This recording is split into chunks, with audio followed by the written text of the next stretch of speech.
David, you know what everybody's problem is? What? Too many words. If you're trying to say something in public right now and you want to get noticed and you want to get remembered and you want people to say, wow, look at that. It's so hard because there's a million other people all trying to do it at the same time. You know what I mean? Yeah. Yeah. So my project is trying to see what we can learn about how to deal with that problem by looking at people historically who've said things that worked that way before, not because there was an internet, but because there was kind of an internet of time, that time is kind of a tournament. And things that still sound great a long time after they were said, you can say that's something that stood out. That's something that was well said. That's something that was notably eloquent. You think of all the billions of utterances, and a few have risen to the surface, and we still look back at those things and say, wow. Well, if you're thinking about how to make people say wow now, sometimes it helps, I think, to look at how people have managed to say that over the years. So let's talk about tools for the purpose. That's what I want to do.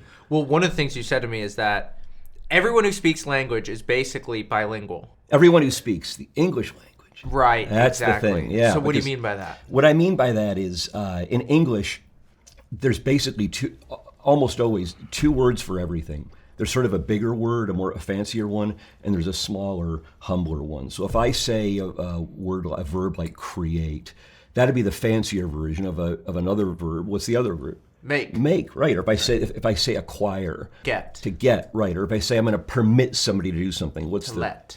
Yeah, you could let them do it. So you what were permit you thinking? Or let. No, that was what I was thinking. Okay. That's just what I was thinking. But you could do it with other kinds, with nouns. What's a fancier word for light? Illumination. Exactly. And a fancier word for something's last in order. The final. The final one. Right. Exactly. Right. Correct. Okay. Exactly. Now we got it. David, you're rocking. So why is this important? So this is not just a coincidence. English is made out of two languages that were sort of tributaries into it. You've got languages from invaders from what we would now think of as Germany, who brought their language with them.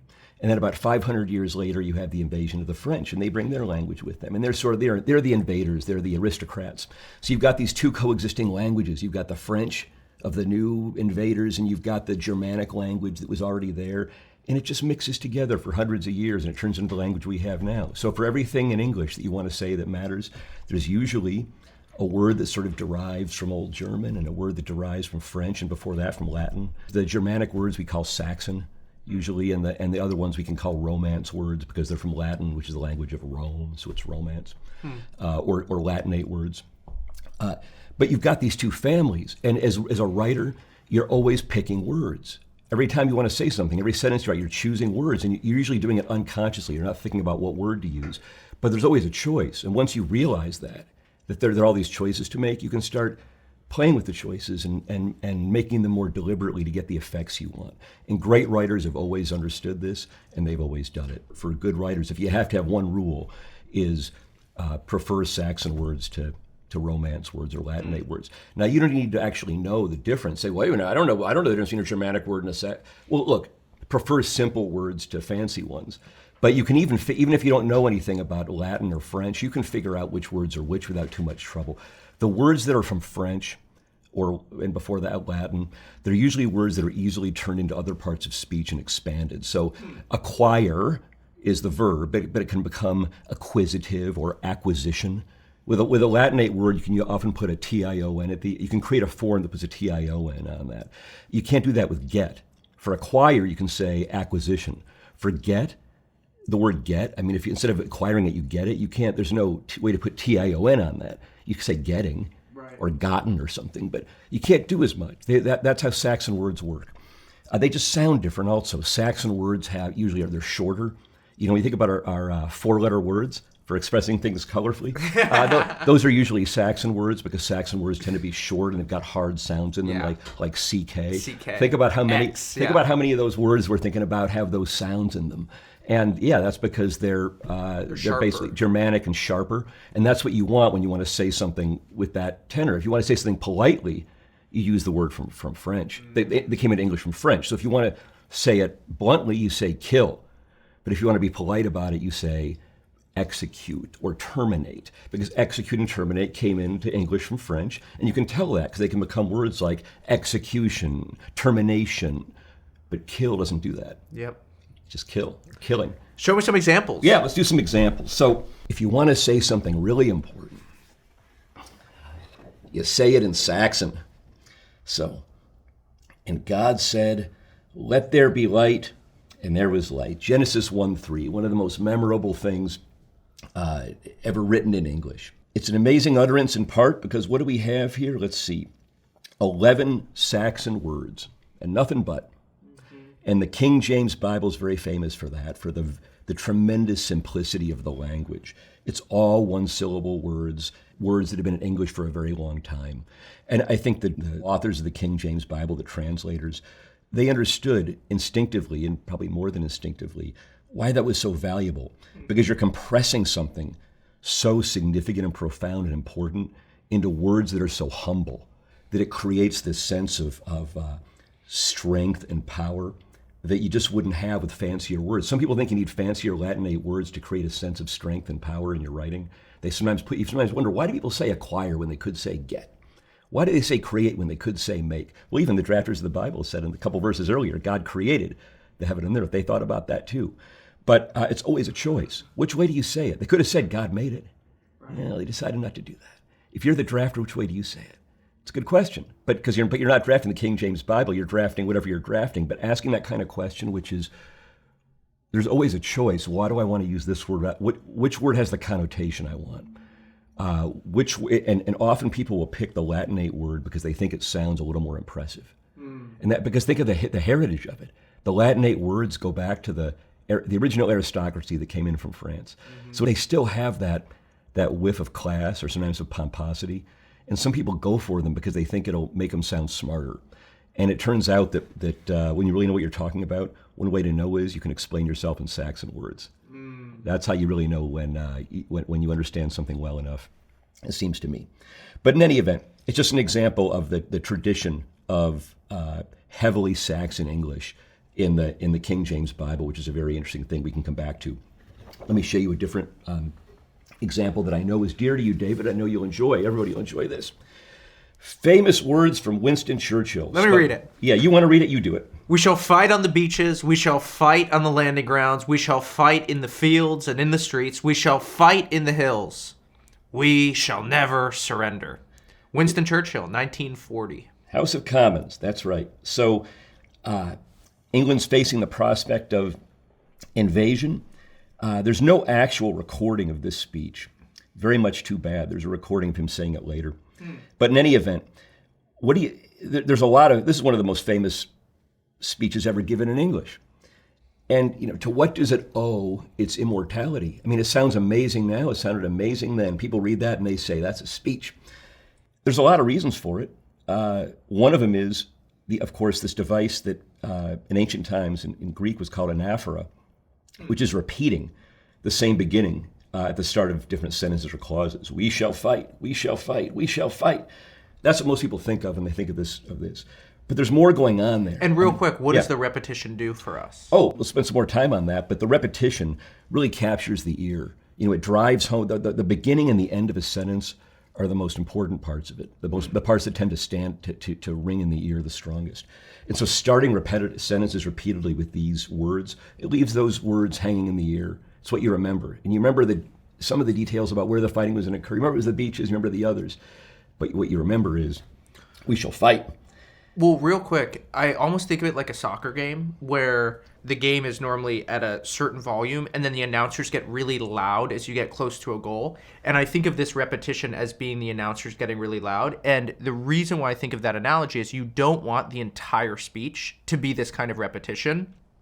He wants this to be a main point to basically to basically get you to a place where you're listening up to say this is important. Because those words at the end are the crucial moments. That's when the goal is scored. But through repetition, he's subliminally signaling to you, listen, this is important. Man, I think that's a fantastic point. Another way to put what you're saying, it seems to me, is that the ordering of words and the uses of devices like repetition, it can almost work like punctuation would, like an exclamation point would, or like a rising tone of voice would. I mean, this speech must have been amazing to hear. It's amazing to read. And one reason it's amazing to read is that by using the repetition of phrases, it creates in the ear this thing you're describing. The same way that that's why it reminds you of the announcer, because that you're hearing that, not reading it. But by reading this, it creates some of that same feeling that the intonation would if you could hear it out loud. It's very interesting that way. So this is a beautiful utterance for many reasons, and it is surrounded by additional beautiful language that we can't all cover at once. But one thing to notice about this that's remarkable is it's 32 Saxon words in a row. That might not sound like a lot, but you go try to go write 32 Saxon words in a row. It's not quite, and to say something that's worth saying. It's not as easy as it sounds. In English, there's a natural, I don't actually know the ratio, but there's sort of a range of natural ratios between Saxon and Latinate words in ordinary speech.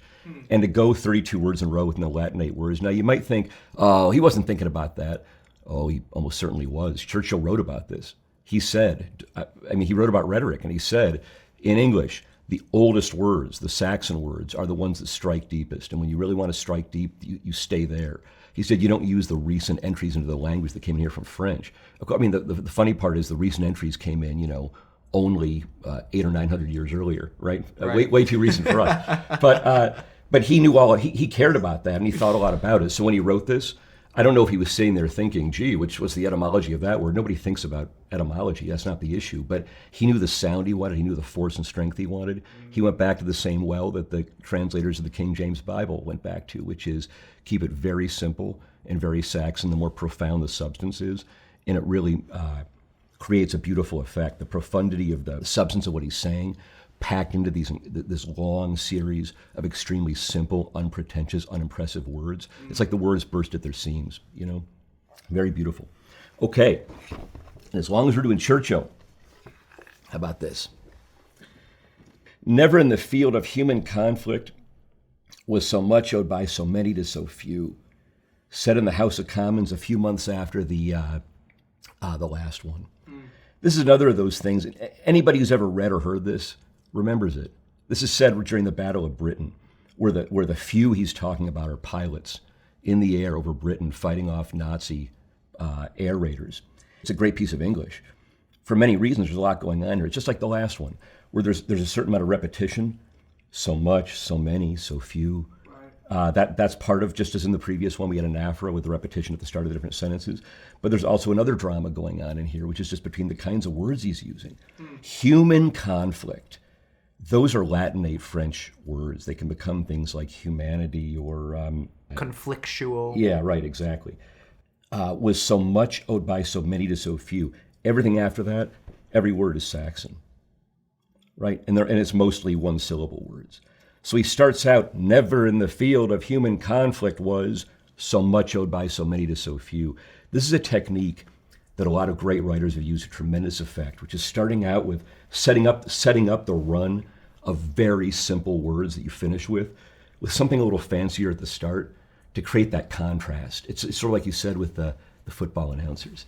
Is you don't want everything to be the same in rhetoric. You want to set up the Saxon words with the non-Saxon words. So the ear has been hearing these other things and it's primed to really be struck by the contrast when those words come in, those little one-syllable, stony Saxon words. There's something else I wanted to mention about this, as long as we're talking about it, that if anybody who's made it with us this far probably cares about words there. So I wanted to point out, of course, the sentence is in the passive voice, right? It's a passive construction. Owed by so many to so few. You know something's passive when it either says it's owed by, or you could add by to the end of it. But in this case, it's passive, and you'll read in so many books about English, avoid the passive voice over and over again. Whatever you do, don't use the passive voice. It's the crutch of bad writers. Of course, sometimes it is, but some of the most beautiful things in English have been in the passive voice. All men are created equal. Wow. Created equal. You could put by on the end of that, couldn't you? You could. They didn't want to make it active. He didn't want to make this active either. If he'd made it active, what would he have said? Never in the field. Because you could imagine drafting it, thinking, this is passive. My editor has told me that I should never use passive constructions. Perhaps I should change this. You imagine the new Winston Churchill saying, never in the field of human conflict have so many owed so much to so few. That would be non-passive. You could say that. It wouldn't be as good. Because when you say it that way, when you say it this way, the many and the few are right next to each other. With so much owed by, And then what's left over is so many to so few, so you get that beautiful contrast, and the rhythm's better and different. I'm not here to say the passive voice is this thing every people should use unthinkingly. My view about the passive voice is just make sure you've got a good reason. But that's what I'd say about everything in writing. There's no rule except make sure you've got a good reason for what you're doing, as far as I'm concerned. That's the master rule. I mean, I follow all rules of style and grammar and encourage others to, but if you need to break a rule, well, just make sure you know why you're doing it. Yep. All right. Ready for another? Bring it on. Back to the Bible. Let me read it. Go. Every kingdom divided against itself is brought to desolation, and every city or house divided against itself shall not stand. One of the things that the last one had, that this one has too, is a sense of contrast. Yep. And you have black and white, light and dark throughout the Bible as well. And there was so many, so few, and here we have against itself. Let's see. Does this one have the contrast in the same way or no? Well, I think it does, but I mean, let's put it this way. Does anything strike you as Saxon about this? Are there moments? Shall not stand is what I see. Right. I mean, so part of what I'm trying to show here is, in the last couple of examples have showed this, is that in English, I said if you have to have one rule, let it be prefer Saxon words to Latinate words. But the great writers, they don't use one rule.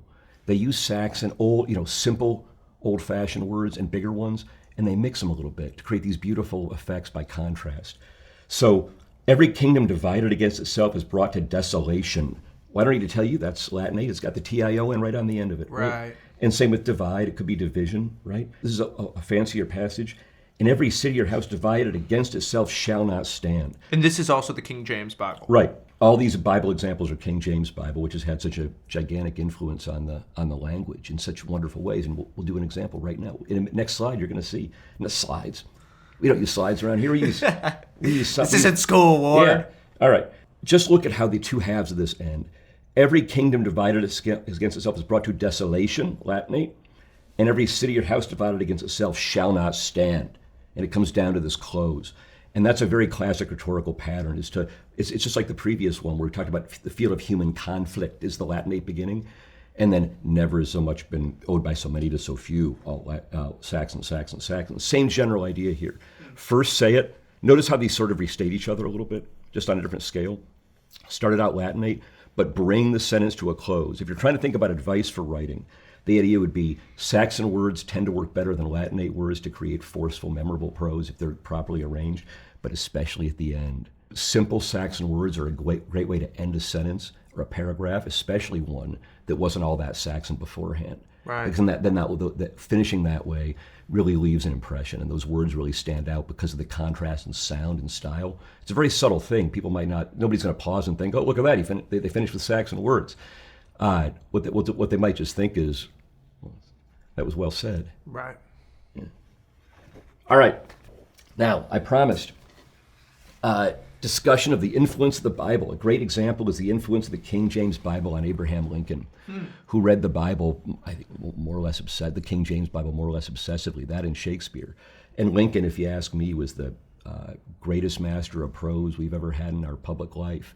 So it's very interesting to think about, how did he get that way? Like, how did Lincoln become Lincoln? And the answer is, thousands of hours of immersion in Shakespeare and the King James Bible. How about which is that? not what you think of presidents spending their time on, but that's what he was spending his time on. Right. Isn't that amazing? It's amazing to think about now. Think about presidents who are holed up with their Shakespeare and their Bible. All right. But look what he said.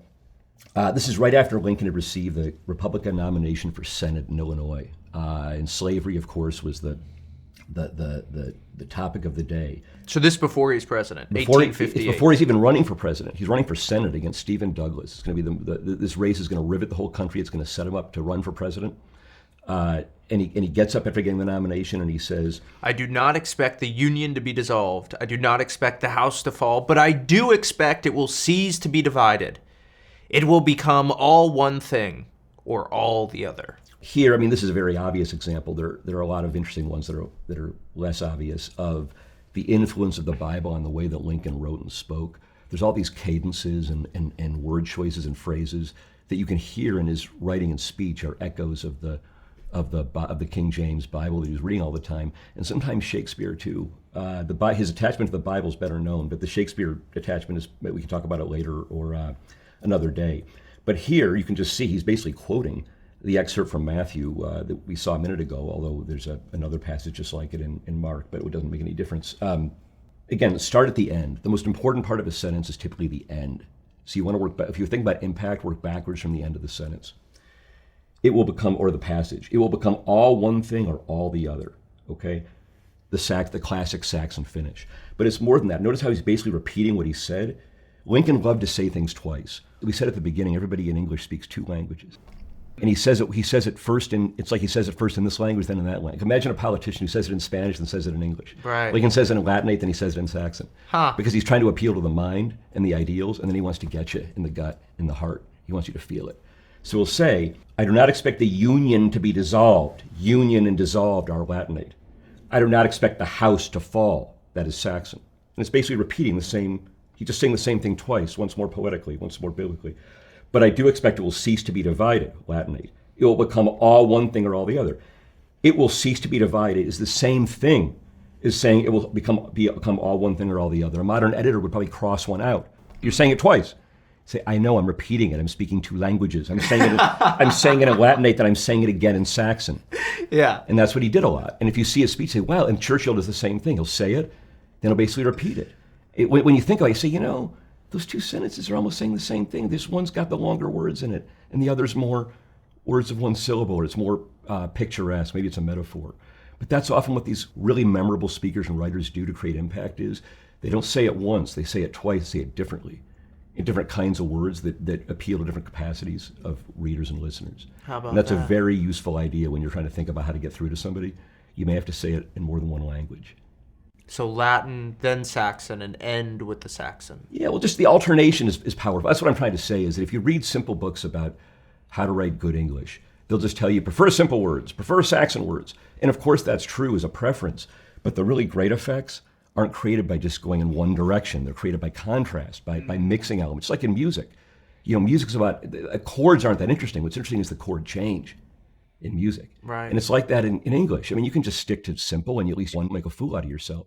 But if you want to get beyond that, but beyond just being efficient to being memorable and eloquent, you've got to be a student of contrast, I think, because that's what all the great writers understand either instinctively or through study or both, is that is that anything that's great tends to be greater when it's set off against what it isn't, because that prepares the ear for it. It lets you be struck by it. We only really detect differences. We human creatures. So Lincoln was a great artist with differences and with writing language that used those differences to really create memorable stuff. All right.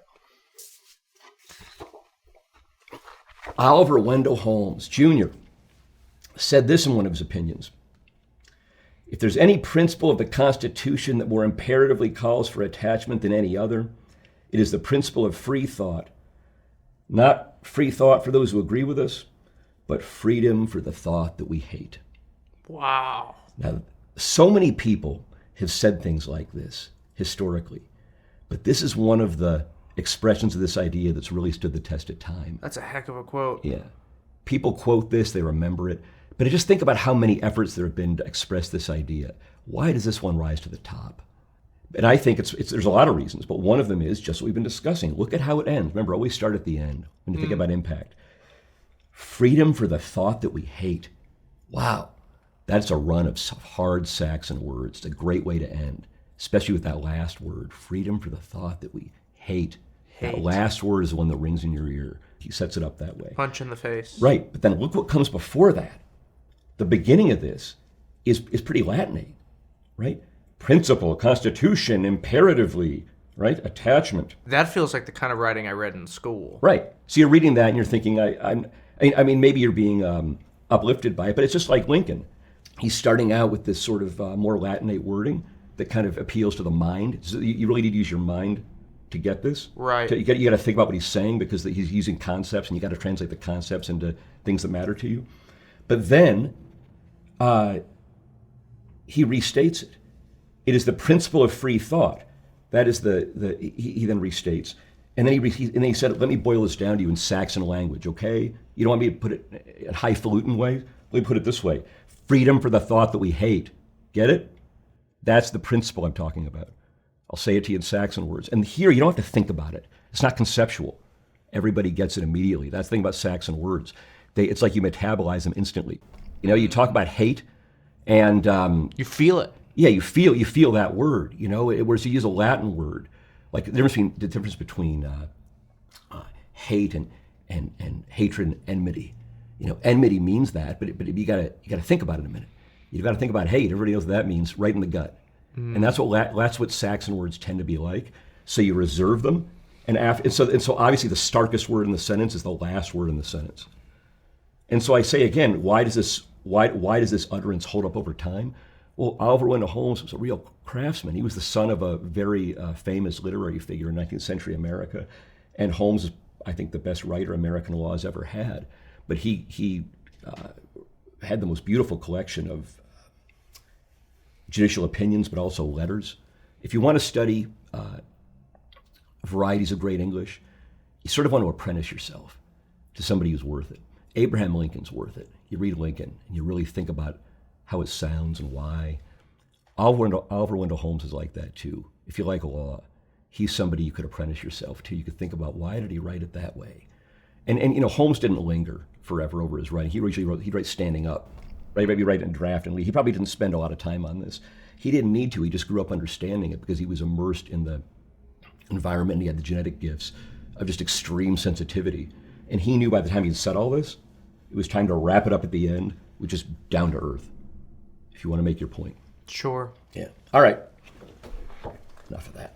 How about a change of subject? We've been talking about Saxon and Latinate words, but if you study rhetoric, which is my bag, and this is, if your readers enjoy this sort of thing, they got a whole book they can read. Let me just do an unapologetic plug for your book. I never do this, if you insist. No, I absolutely love your books. They're so simple. They're so fun to flip through, and everyone who's serious about writing should have definitely Rhetoric and Style just like lying over their house, and you can flip through them. I just love those books. But David, what about the metaphor book? I haven't read that one. I just really like the other two. Well, I appreciate your putting in a good word for the books. You said you could flip through them, and it's very true. I wrote these books to try to make them what I would call browsable reference books, where you can pick it up and open and learn from it and enjoy it. So it's not like if you get the book, you got the prospect of, I've got to go read 300 pages to get the point. You can spend 10 minutes with it, and you'll be 10 minutes better off in your knowledge of rhetoric. Okay, enough about the books. I want to talk about a different rhetorical device than we have yet discussed. It's called epistrophe. And here we have an example from Lincoln. So will you take it away? The world will little note, nor long remember what we say here, but it can never forget what they did here. So this is Lincoln, Gettysburg Address, 1863. So this is 5 years after the ones that we were talking about earlier. That's right. It's 5 years later. Now we're not worried about the House being divided in a civil war. We're in a civil war. And it's a few months after the Battle of Gettysburg, which is the bloodiest battle of the Civil War. About 7,000 people are killed, and tens of thousands of others are maimed. So he comes and he makes this extraordinary speech. And if we wanted to look at the speech through the lens of the last topic, we could. It's a very Saxon piece of English. But we've already talked about Lincoln and Saxon language, so let's just point out another thing going on here. The world will little note nor long remember what we say here, but it can never forget what they did here. Ending with here and here. That's a device called epistrophe.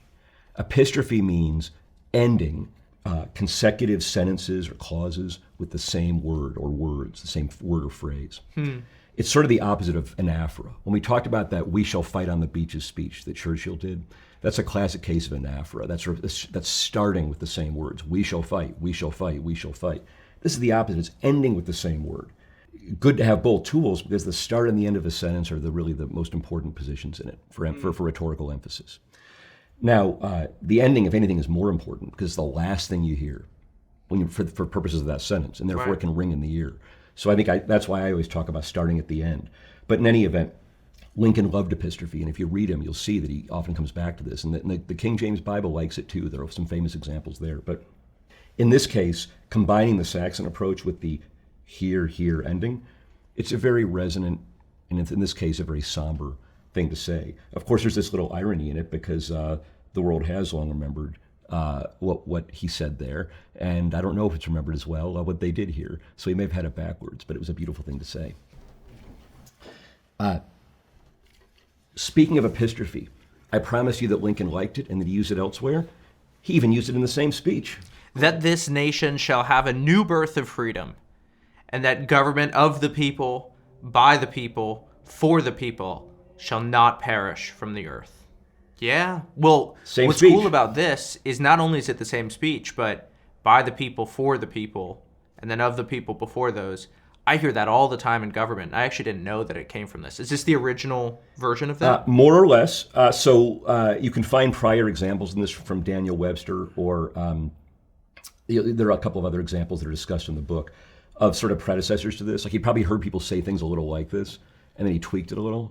But the tweaks made a great difference in making it sound perfect.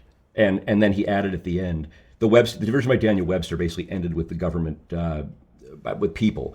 And then he adds this, shall not perish from the earth. So there's several things going on in this that make it great, just like with everything, all the other examples we've seen. One is just the epistrophe, the repetition at the end of the people, right? Government of the people, by the people, for the people. Right. That's epistrophe 3 times. It follows the rule of 3. It makes it sound so beautiful. Yeah, it's rhetorically perfect. And then notice that after the epistrophe, it ends with, shall not perish from the earth, which the earlier version of a similar statement by Daniel Webster had not done. That perish from the earth, that is a lifting from the book of Job. I think there's also a usage of that phrase in Jeremiah, but I think he probably took it from Job. But it's just an example of seeing the King James constantly work its way into Lincoln's expressions.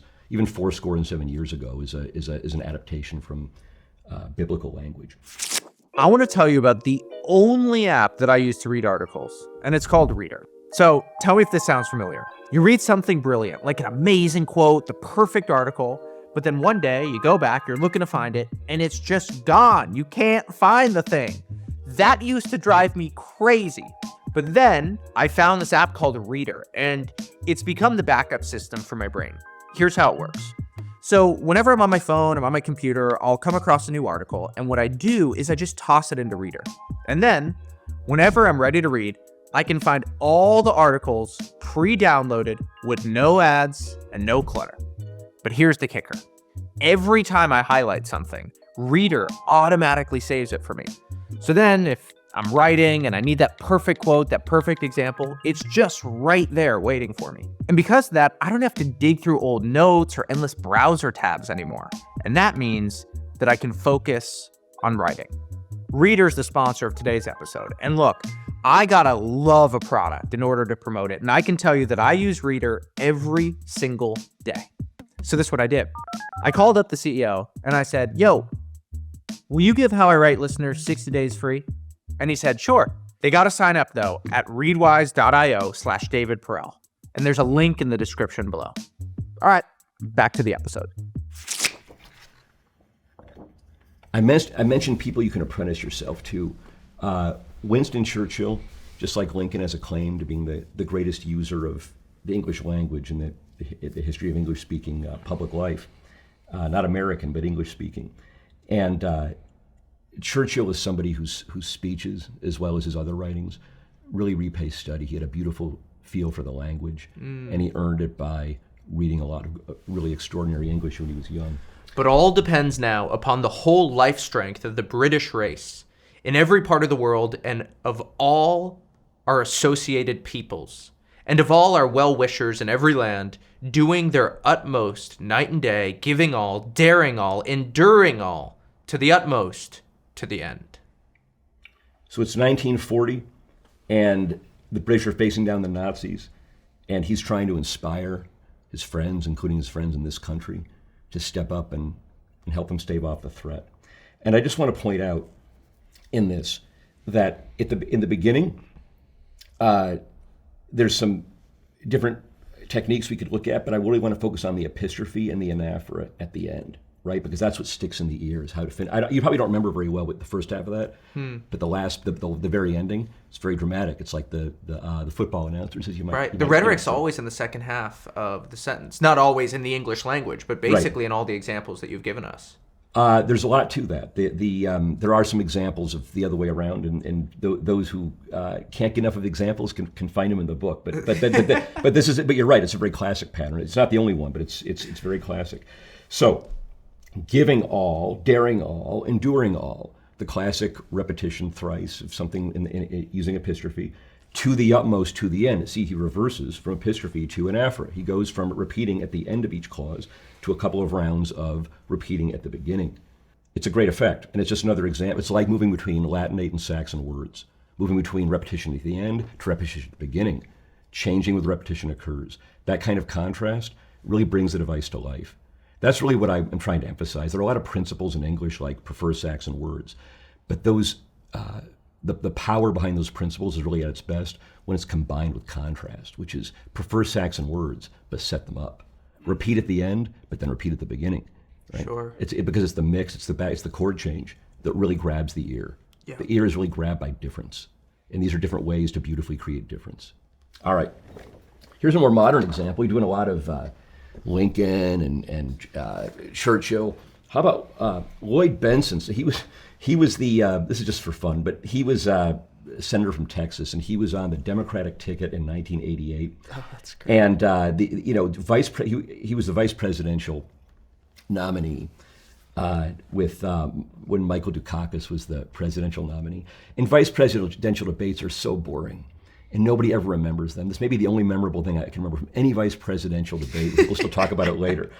Dan Quayle was the Republican candidate, and poor Dan Quayle, because he got posterized by Lloyd Bentsen. But he had been saying that although he'd been criticized for not having enough experience as a legislator to be in this position, he said, well, I have about as much as John Kennedy did when he got elected. And so Lloyd Bentsen says, Senator, I served with Jack Kennedy. I knew Jack Kennedy. Jack Kennedy was a friend of mine. Senator, you're no Jack Kennedy. Yeah, and so the House erupts, and now this ends up being the only thing anybody remembers from the debate, which may show. I mean, you compare this to the kinds of debates that Lincoln and Douglas had. I'd rather be in Lincoln-Douglas land, but still, you can see some rhetorical skill here, and it's basically an epistrophe. I mean, this is a very memorable insult. If you want to give a memorable insult, well, ancient Greek rhetorical devices can be very useful in that way. In this case, it means ending successively with Jack Kennedy, but it's not even just that. It's a little better than that. I served with Jack Kennedy. I knew Jack Kennedy. Then he reverses it. Jack Kennedy was a friend of mine, right? End, beginning, end. It's much better that way than just having relentless epistrophe, then relief, then back to it. Because the ear wants it. It wants that repetition back, right? It got used to it here. And then you started here. And now you return to it, and it creates that satisfaction, which is why everybody who ever saw that can still remember it. It's not just because it was harsh and sort of funny. It's because it was constructed in a way that really satisfies the ear. Feels like a rap battle. Yeah, a little bit like that. Yeah, between two late 1980s politicians. Anyways, I just wanted to show that this example is a little more modern, a little more accessible. It's all the same basic rhetorical tools used for different reasons. Maybe to inspire people, maybe to move them to tears, maybe to make them laugh, or knock somebody else down. Yeah, well, yeah, or indeed embarrass somebody and make them hard to elect. But it's a game at which both sides can play. But in any event, okay. David, I think we spent enough time on epistrophe, don't you? Let's move on. Let's move on. I've got another tool that's very practical, very interesting, very useful. This one's known as the chiasmus. Now, I know you've talked about this before. The classic chiasmus. Yeah, I know you've talked about this before with other guests, but let's see if we can say something about it that might be useful and that you haven't yet covered. Ask not what your country can do for you, ask what you can do for your country. The most famous example of chiasmus probably in English is from Kennedy's inaugural speech in 1961. The issue to me is it's easy to admire a chiasmus and say, well, isn't that pretty? Very memorable. But how do you make one? I mean, because how do you know when it's time to make one? I mean, you can't make one out of anything. It's not like everything you say. If I said, David, why don't you talk to me on chiasmus for the next 5 minutes? It's not going to work. Right. Only certain kinds of sentiments or things you'd want to say lend themselves to this rhetorical trick. What is the trick? It's reversal. It's basically, think of it as an A, B, B, A structure. So you've got A elements on the outside and B on the inside. So it's going to be not what your country can do for you, what you can do for your country. So the A part would be country, that's on the outside. The inside of that chiasmus would be you, right? These are the B elements. Yep. So it's country, you, country. A, B, B, A. Okay. That's the basic structure of a chiasmus. What kinds of things that you might ever want to say would be clues to you that, maybe I could frame this as a chiasmus. But there are certain occasions, this shows one of them, which is if you're trying to tell somebody you've got it backwards. Right. You got the wrong end of the stick. Right. It's the other way around. Anytime you're thinking those thoughts, you can think, aha, this is the kind of rhetorical soil in which a chiasmus might grow. So you can think, how can I express how they have it backwards by framing the elements in terms of, you say it's da-da-da, but it's actually da-da-da. You can try it that way. And you can try other rhetorical methods. A lot of these chiasms could be expressed as with epistrophe if you wanted to rephrase them. But I'm just saying that's a clue. I think when you're trying to get the hang of using rhetorical devices, it's very helpful to learn about the different occasions, like for different kinds of things you might want to say. They tend to lend themselves to these kinds of patterns. And then you can smell it. You can say, oh, okay, I get it. I'm trying to say this kind of thing. That's the kind of thing you can use this for. If you don't have any of those patterns in mind, it's easy to admire these devices, but it's hard to figure out when to or how to ever put them to work. Once you have a sense of what the right kind of thing is that lends itself to this, much easier. So with that one, the lesson is I'm trying to communicate opposites. I'm trying to show that most people think A, but I want you to think B. So because they most people have the relationship backwards. It's not just they think one thing, they should think another. It's they think it's A to B, but it's actually B to A. It's the other way around from what they think. They think the country owes them something. It's not like that. They owe the country something. They've got it backwards. You're mistaking who owes what to whom. You think I owe you money, you owe me money. Right. Okay? Right. Now that's using epistrophe. Yeah. Do I owe you money? You owe me money. Right? If you want to make a chiasmus, how'd you say it? Right? You think the money is owed from me to you. It's owed from you to me. Right. That'd be the chiastic way to express the same thing. But I'm just pointing out you can translate you got it the wrong way around. You can translate that into these different patterns that are all attractive if you care. If you're writing a screenplay or you're writing a situation where you want somebody to have dialogue that really crackles, what you'll find is it's got a lot of these patterns woven into it. So you got to be sensitive to when are you trying to say something that could lend itself to a pattern. How about that? I think it's been too long since we had a line from Lincoln. Probably 10 minutes. I claim not to have controlled events, but confess plainly that events have controlled me. So this chiasmus again, huh?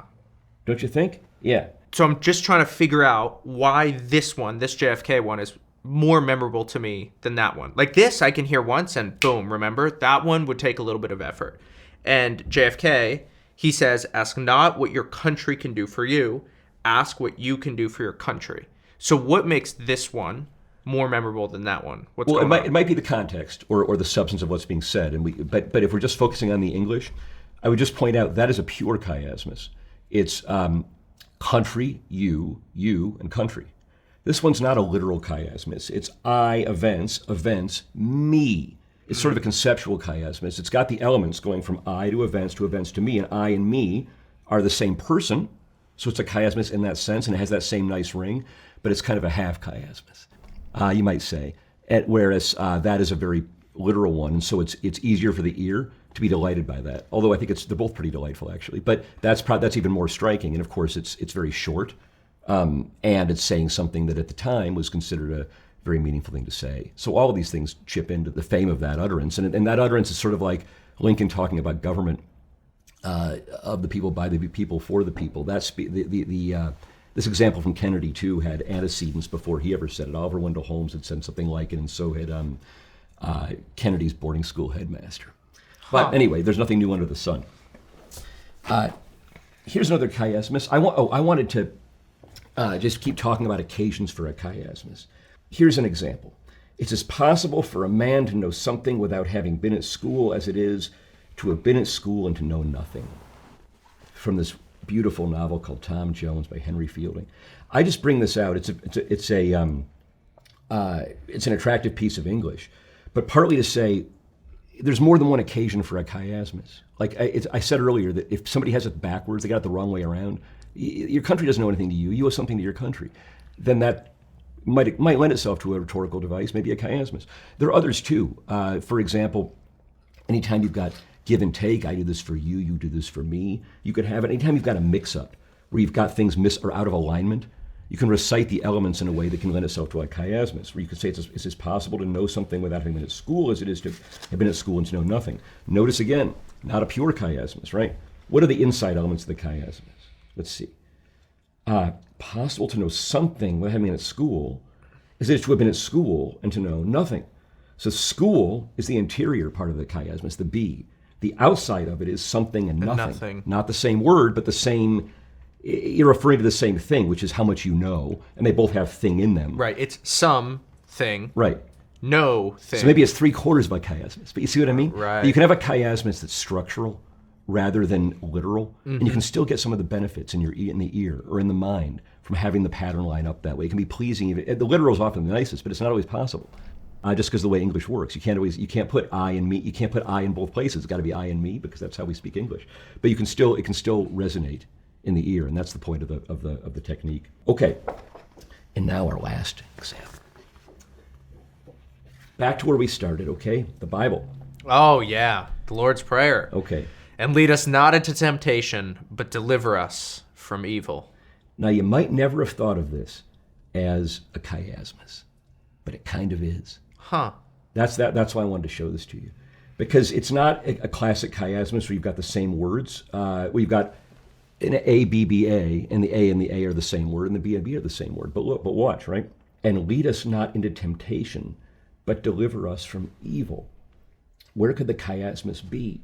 Look at the simple words on the outside, and what do we have in the middle? Latinate words. Huh. It's a combination of our first lesson and this new theme. In the middle, you've got temptation and deliver, which are the fancier words. On the outside, you've got and lead us not into, but deliver us from evil. So it starts and ends with these very simple words, and in the middle, you've got the longer ones. And notice how it kind of retraces the substance, which is you're being not led into temptation, but delivered from evil. So you go into the mix of the long word, and then you come out at the end with the simple word.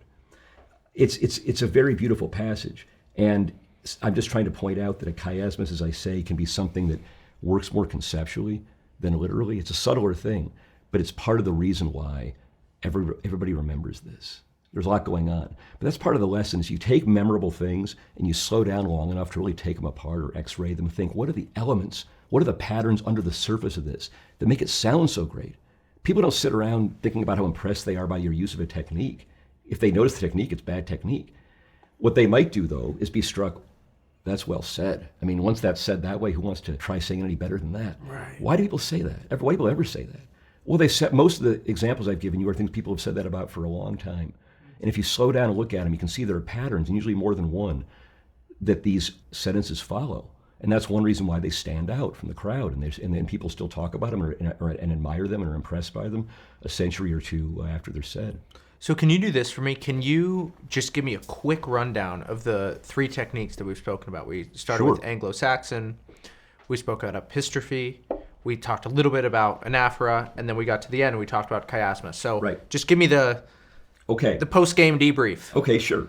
So in English, there's usually two kinds of words for anything. The fancy one and the simple one. The fancy one we call derived from Latin or French, and the simple one we call Saxon. And lesson one is generally prefer Saxon words. You want to make your prose stronger, go through it, look for words that are fancy, change them to Saxon. It often makes a big difference. But you can do better. If you want great rhetorical effects, you got to think about your choice of words and how the choice over here affects the choice over there. How the use of fancier words over here means it's time for simpler ones because your reader's ear is going to get tired of the bigger ones. Or you can use the bigger ones to set up that finale where you've got the run of short words that are very simple, very easy to picture, that get you in the gut, and you end with those, and they ring in the ear. That's a rhetorical technique that a lot of the greatest masters of English have used extensively. So that was one tool. Another is anaphora or epistrophe, which are fancy old Greek words for very simple ideas, which is repeating a word or a phrase at the beginning of several sentences in a row, or more than one, or phrases, but at the start of several things you say. Epistrophe is repeating at the end. So Martin Luther King's I Have a Dream speech, very famous use of anaphora. I have a dream, just like we shall fight, we shall fight. starting the speech with these repeating ideas or finishing with it. Of the people, by the people, for the people. Same idea, but just at the end of the sentence. And the last tool we talked about is chiasmus, which is basically taking the structure of a sentence and reversing it. So you've got A, B, but then B, A. And you've got these A elements on the outside and these B elements on the inside. And we saw those can be literally words. Like the A elements could be an identical word in B, and that's like your country, you and your country. But we saw there are a bunch of other ways you can take those elements and use them to express. It's very helpful to be sensitive to the kinds of occasions or substantive things you might want to say that call for a certain rhetorical pattern. So in the case of a chiasmus, there are several that I mentioned, including somebody has something backwards, they have it the other way around. The idea of and vice versa. Anytime what you mean to say is and vice versa, you probably could write that as a chiasmus. If you stared at the situation long enough, it would come to you in that way. Or that there's a mismatch. It's like, I think Mark Twain once said, the problem with life is that first we have the capacity to enjoy it without the chance, and then we have the chance without the capacity. Oh, wow. That's a great thing to say. But that's a beautiful chiasmus, and that's a literal one. Whenever I hear something structured that simply, it also sounds more wise. It's not just memorable, it's more wise. The very fact of it being memorable and so beautifully compressed in like a nice little jingle makes it have the hue of wisdom or something. So this is a good thing to know from the standpoint of both sword and shield, I think, right? Because it's very true that when you state something very eloquently or in a chiasmus where it seems like a closed loop, it's very tidy, it admits of no interruption or objection, it can really make what you say sound more true. The shield part is beware, because things that are beautifully said sound more true. No reason to believe they are. And I think part of the reason you study rhetoric is to inoculate yourself against the charms of people who put things beautifully, and you don't want to be fooled into thinking that means they're right. Then again, they might be, but they're two different issues.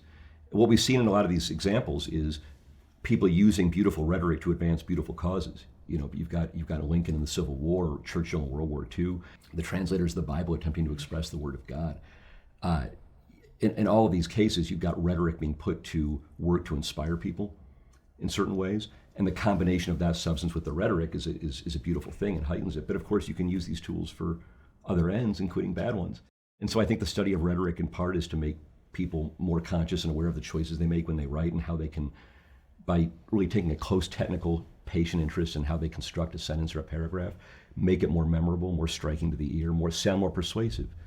But also to be aware of the fact the other people are doing that. People on the other side are doing that too. Mm-hmm. And you've got to be very careful about letting rhetoric trick you into thinking that the more beautiful it sounds, the more true it is. It ain't necessarily so. So we've spoken about Churchill speaking to the Brits, the Gettysburg Address, these grand, big topics. Of course, we need rhetoric. Oh my goodness. The people, my nation, my great nation, they need to be inspired. They need to listen up. But how about just very practically in my work, in a love letter to a friend? Maybe love letters aren't that practical, but in just day-to-day life, how should we be thinking about using these rhetorical techniques? Yeah. Well, first of all, sparingly, I think. These patterns are, as you said, it's like an announcer getting excited. It's like an exclamation point. These patterns call a lot of attention to the prose that they structure. And so if you use them a lot, it can sound like you're trying too hard to sound impressive. That's sort of a staple of bad political speeches, is the relentless use of too much repetition where you feel like lay off. So I think a sort of subtle or gentle use usually is the best way to use these devices. And also I've talked about how a chiasmus might sort of be suggested by certain kinds of situations. But a lot of this, I think, is if you just immerse yourself in these examples. I mean, the reason I write these books partly is to collect beautiful examples that you can read, internalize, study, think about. But you don't imitate them. I mean, anybody who imitates anybody sounds like a fool. And I don't think that's how this ever works. Go back to Lincoln. Lincoln learned how to write like Lincoln by reading the Bible, by reading Shakespeare. This is what we know. But he never imitated them. You never read them and think, oh, look at Abe Lincoln trying to sound like the Bible. Look at Abe Lincoln trying to sound like Shakespeare. That never happens. Because he would never imitate. He had to write like somebody from his times, just like we have to write like people in our times. If you read good stuff, it can sort of gently influence what your ear thinks is an attractive way to say something. That's where Lincoln learned. We can do some of the same by reading Lincoln. Not to imitate Lincoln, but just to sort of soak in his instincts, because another reason Lincoln's so important for this is, I think studying old examples is great. I think the best writing of the 19th century is beautiful stuff. A lot of people, and maybe including a lot of viewers, might think that stuff seems very boring. They use too many endless sentences, arcane language. Well, Lincoln's a really good counterweight to that, because if you read Lincoln, he's not like that at all. Nobody thinks of Lincoln as being pompous, writing purple prose, trying to impress anybody, being rhetorically seeming fancy. Lincoln has a reputation of being very plain. But he was also rhetorically very sophisticated, because as we've seen, yes, he was very plain, but look at all the patterns and artfulness in the way that he would deploy his words. So he's a great example in that way. He shows you that there's a way to be a beautiful writer about very important things, even in private life. I mean, a lot of the examples in the book are from Lincoln's letters. He said, what about a letter? I've got lots of letters in the book of people using it just to express themselves, what they personally mean about something, in a way that's memorable to their immediate audience. You asked, where does this get used in life now? So I think understanding the Gettysburg Address is important and valuable, even if you never plan to be writing or delivering a Gettysburg Address, because it's just a lesson. It's a lot of lessons in how to arrange words so they're striking, so they're memorable. Everybody wants to write words that are striking and memorable. If you're writing on Twitter or writing a blog, you're competing against millions of people who are doing the exact same thing. Right. And the question is, and you might even be expressing a lot of the same ideas they are. How can you express whatever worthy idea you have in a way that's worthy of it? Hey, look, a little chiasm. Maybe it's a half chiasm. I'll take a drink to that. It's just water, but I gotta do a toast. That was pretty good. Cheers. Is that the end of your answer? I think that's the end of my answer. Okay, so you're a professor, and if you were teaching next semester at UT, a class on writing, and you said these are the things that people need to focus on, these are the main lessons I want to teach, besides what we've spoken about today, how would you structure the curriculum? What are the main things that you would teach? Well, look, if you're trying to learn how to write, lesson one is just learning to do it efficiently. It's got to be extremely concise. You've got to have an allergy to wasted words and really know how to scrutinize a sentence to make it as clear and easy for the reader as it can possibly be. It's like learning how to draw before you try to become a painter. You've got to be able to do that. And so all the books that tell you about omitting needless words and how to structure a paragraph, that stuff's crucial. My interest is in lesson two, because I think for a lot of people, their education in writing basically ends after lesson one. Good writing is the most efficient writing, end of story. That's what I think is the sort of ethos behind most books on writing. Your goal is to be clear and concise. That's the end. Well, of course, those are everybody's first goals, but you can be clear and concise and mesmerizing, inspiring, and memorable, or clear and concise and tedious and boring and nobody cares. Many people are clear. Lincoln was clear and concise, but many people are clear and concise, and most of them aren't Lincoln. So what did he know beyond that?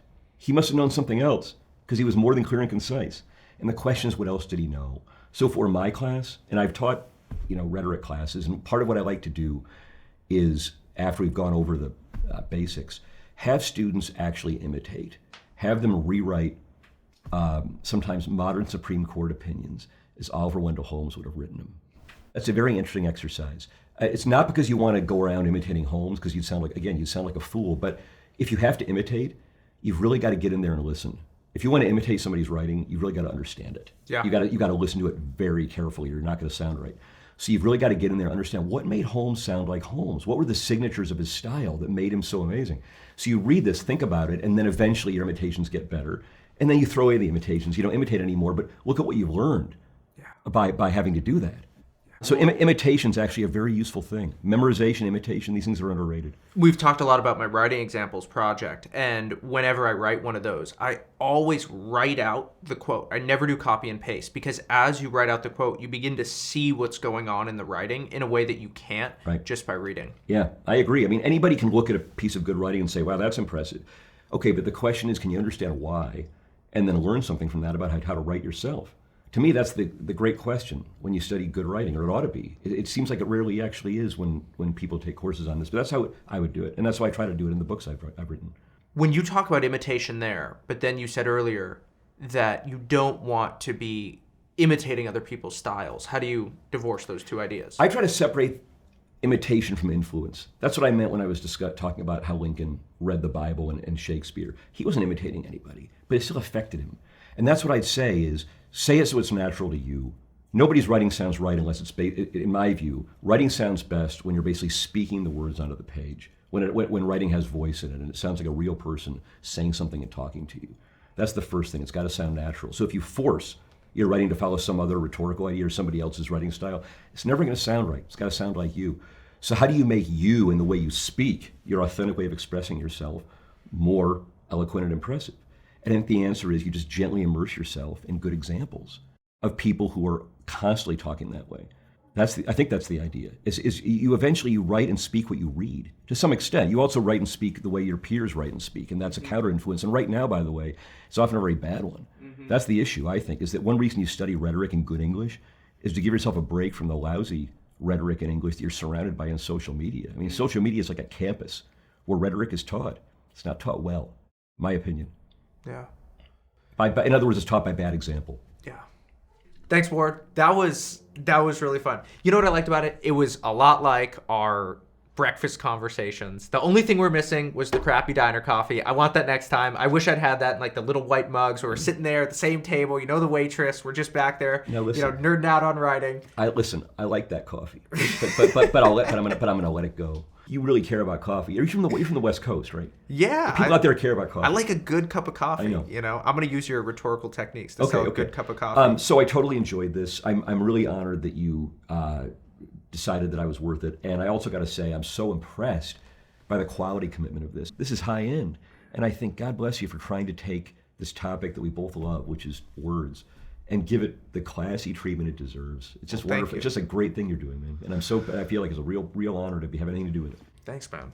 Thank you. Well, for anyone who listens to this and is like, I want more of that, we only focused on 3 techniques. Right. And these books, Rhetoric and Style, Classical English Style, Classical English Rhetoric, they're part of a series. These are the 2 that I love, and especially this one about style.